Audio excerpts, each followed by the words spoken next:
Hello friends, welcome to my channel. সকলকে জানাই অনেক অনেক ভালোবাসা। আশা করছি তোমরা সকলে খুব ভালো আছো আর আমরাও খুব ভালো আছি। কাল তো তোমরা দেখেছো, কাল সন্ধ্যা 7টার সময় এসিটা ডেলিভারি হয়ে গেছে আমাদের। তো এই দেখো একদম এসিটা নিয়ে চলে এসেছে আর বললো যে দুদিনের মধ্যে ইনস্টল হয়ে যাবে। তো ওর পাপা বললো যে না, কোম্পানি থেকে ফোন করেছিল যে ওকে কালকেই এসিটা লাগাতে আসবে। তো কি আনন্দ হচ্ছে যে আজকে এলো এসি আর কালকেই এসির হাওয়া খেতে পারবো, এটা একটা মজা লাগছে।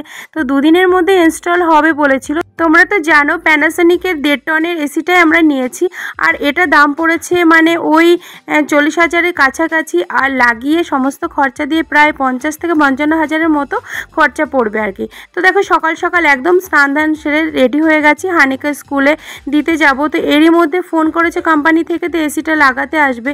তো একদম স্কুল থেকে নিয়ে চলে এসেছি আর এখন বাজে বিকাল 5টা। তো দেখো বিকাল 5টা থেকে ওদের কাজ শুরু হচ্ছে। তো ওরা এসেছে, তো একটু চা করে দিলাম, চাটা খেয়ে একদম কাজে লেগে পড়েছে। আর এদিকে সমস্ত কিছুই কাজ টাজ করছিল। তো আমরা যেহেতু ওয়ালে ওয়ারিংটা করেছিলাম, এসিটা এই ওয়ালে লাগাবো, তো ওরা আমাদের বললো যে এটা না লাগিয়ে সামনের ওয়ালটাতে লাগাও, তো তোমাদের একটু খরচাটা কমও পড়বে, যেহেতু তারটা আর একটু বাইরে থেকে কিনতে হবে, অনেক কিছুই কেনাকাটি করার আছে। শুধু এসিটাই আমাদের কিনলে হবে না, জানো তো কোম্পানি থেকে যখন লোক আসে না, আরও অনেক কিছু মানে জিনিস টিনিস কিনতে হয়, সেটা আমাদের জানা ছিল না। তো যাই হোক, অনেক কিছু হিসাব নিকাশ দেখালো যে এত কিছু জিনিস কিনতে হবে, মোট প্রায় 5-6 হাজার টাকার মতো জিনিস কিনতে হয়েছিল। তারপরে ওদের আর কি সমস্ত খরচা টর্চা দিয়ে মানে টোটাল 10,000 টাকা মতো পড়ে গেছে। তো এইদিকে দেখো ওয়ালটাতে ওয়ারিং করেছিলাম, তো সেটা একবার মাপঠাপ নিচ্ছিল। তো ওরা বললে এটাতে লাগালে অনেকটা অসুবিধা হবে, তো সামনের ওয়ালটাতে আবার ওয়ারিং করতে হলো নতুন করে। তো সেটা আজই করলাম, আবার এখানেই লাগাতে হলো।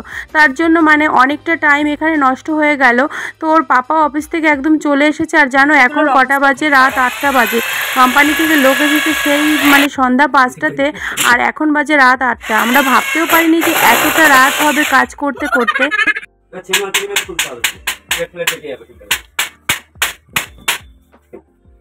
তুই এখানে কি করছিস বলতো? এগুলো নিয়ে কি করছিস? এগুলো কি খেলার জিনিস?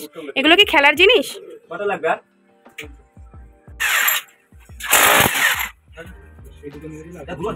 এর কি অবস্থা দেখানি, এই পরিষ্কার করতেই তো দম ফেটে যাবে পুরো। এসি লাগানোর জন্য ঘরের অবস্থা একদম অবস্থা কাহিল। আবার কি করছিস? ওটা করে না।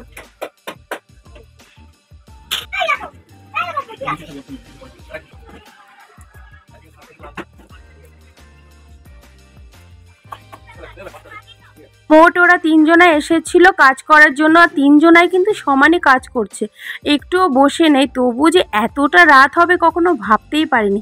আর এই মেশিনটার ওয়েট কত জানো তো? প্রায় 52 কিলো মতো। দেখো কিভাবে নিয়ে যাচ্ছে, মানে একদম 3তলা থেকে নিচ পর্যন্ত। আর এটা একদম মানে উইন্ডোর সঙ্গেই সেট করবে। দেখো এই যে ওপর থেকে মানে নিচ থেকে ওপরে একদম দেখাচ্ছি ভালো করে। তো দেখো রাত যেহেতু, সেহেতু বেশি একটা বোঝাও যাচ্ছে না, আর ওদের একটু কষ্টও হচ্ছে কাজ করতে রাতে। আর দিনের বেলা হলে কি অনেকটা সুবিধা হয়ে যায়। কিন্তু ওরা আর আসবে না, আজকে ফিরিয়ে দিলে আবার যে কতদিন লেগে যাবে, 10-12 দিন, তার জন্য আর আমরা ফিরিয়ে দিলাম না। তো কাজ করতে শুরু করে দিয়েছে অলরেডি, অনেকটা কাজ হয়েও গেছে। আর ওই মেশিনটাকে ওই ছেলেটা মানে মাথায় করে তুলবে, আর এরা ওপর থেকে সমানে মানে দড়ি বেঁধে বেঁধে ওকে সাপোর্ট করে রাখবে। তো সত্যি কতটা কষ্ট করছে সেটা আমরা দেখতে পাচ্ছি একদম চোখের সামনে। মানুষ মানে দুটো টাকার জন্য কত যে কষ্ট করে, সেটা যারা করে তারাই বোঝে। তো সত্যি খুব খারাপও লাগছিল যে এতটা কষ্ট করছে, আর এতটা রাত হয়ে গেছে তবুও মানে ওরা কাজ করছে। আর দেখো ওদেরকে আমরা বললাম যে রাত্রেবেলা কিন্তু এখানে খাওয়া দাওয়া করে যাবে। তো ওর পাপা রুটি তড়কা মানে ঘুগনি সমস্তটাই কিনে এনেছে। আজকে যেহেতু রান্নাটা করতে পারলাম না, হানিকে সামলাতে পারছি না, এই ঘরে এত নোংরা হয়েছে, মানে ইট বালি সিমেন্ট সমস্ত ওয়ালটা ফাটিয়েছে, তার জন্য অনেক নোংরা হয়ে গেছে। তো বাইরে থেকে খাবার নিয়ে এসেছি সবার জন্য। আর এই যে দেখো মেশিনটা এখানে ড্রিল করে ভালো করে একদম সেট করে দিচ্ছে। আর আমাকে বললো একটু লাইটটা দিতে, তো আমি জানলা দিয়ে লাইটটা দিচ্ছিলাম। একদম এসিটা সমস্ত কিছু কাজ কমপ্লিট করে সেট করে দিল। আর দেখো কি সুন্দর লাগছে, ঘরের শোটাই কেমন পাল্টে গেল। খুব তো আনন্দ লাগছে। কিন্তু জানো এখন রাত কটা বাজে? 3টে বাজে। হ্যাঁ, এখনও আমরা কেউ ঘুমোইনি, খাইনি, মানে এই রকম একটা পরিস্থিতি। আর ওদেরকেও খেতে বললাম। তো যাই হোক, এখন বাজে সকাল 6টা আর আমি দেখো একদম সমস্ত কাজ কমপ্লিট করে নিয়ে একদম স্নান সেরে নিয়েছি। যেহেতু একটু পরেই আবার হানিকেনের স্কুলে যেতে হবে, তো আজকে আর ঘুমোবো না, ভাবছি ওকে স্কুল থেকে নিয়ে এসে একদম দুপুরবেলায় আরামসে ঘুমোবো। যেহেতু ওর আর এক্সাম নেই, আজকে এক্সামও শেষ হয়ে যাবে, কাল থেকে স্কুল ছুটি পড়ে যাবে। তো সামার ভ্যাকেশন শুরু হয়ে গেল একদম 18 তারিখ থেকে। তো একটা মাস অনেক আনন্দ করব, অনেক ঘুরু করব, একটু মানে আনন্দে আছি আর কি। সেই জন্য গরমের ছুটিটার একটা মজাই আলাদা। তো চলো এখন যাব হানিকে আনতে। তো খুবই খিদে পেয়ে গেছে, যেহেতু রাত জেগেছি, রাত্রে আমাদের কিছু খাওয়া দাওয়া হয়নি। আর দেখো ঘরটা একদম ক্লিন করে নিয়েছি মোটামুটি যতটুকু পেরেছি। এখন তো আরও অনেক কাজ বাকি আছে, সেগুলো তোমরা সমস্তটাই দেখতে পারবে। হানির ওয়ার্ড্রপের একটা অর্ডার দিয়েছি, সেটাও আনতে হবে। তো আস্তে আস্তে সমস্তটাই করতে হবে। তো খুব খিদে পেয়ে গেছে বলে আমি সকাল সকাল ভাত খেতে পারি না, তো তরকারিটা করেছিলাম, তার সঙ্গে একটু মুড়ি দিয়ে মাখিয়ে খেয়ে নিচ্ছি আর একটা ডিম সেদ্ধ। আর অহিন সোজা ভাতটাই খেয়ে নিল, ও একটু ভেতো বাঙাল, তো ভাত ছাড়া একদমই বাঁচতে পারে না। তো দুজনা মিলে এখন যাব হানিকে আনতে, তারপরে আবার হানিকে খাইয়ে দাইয়ে অনেক কাজ আমার। তো চলো এই যে দুজনা মিলে রেডি হয়ে একদম বেরিয়ে পড়েছি।